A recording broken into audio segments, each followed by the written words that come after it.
лети хоризонтално. Когато е наклонено символчето, самолетът завива. Като пред облаците, картинката при облаците да влезе.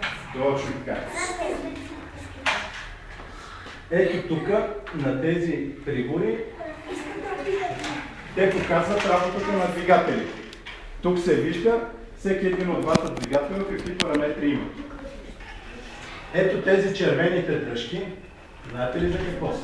Не, за управляване. Значи, ако стане пожар в някой от двигателите, тази дръжка почва да свети и почва да се чува пожар, пожар, пожар и пилотът е длъжен да я дръпне, за да угаси пожара.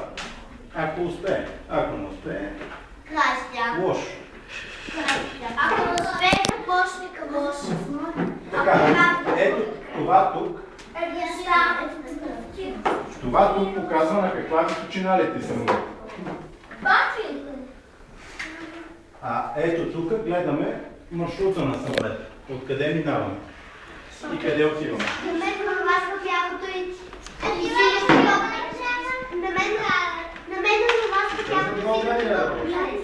И на мен. Така, а ето тук е компютъра на самолета.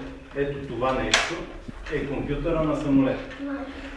Значи в него се задават всички необходими параметри, за да може компютъра да управлява автоматично самолета, където лети. Точно така.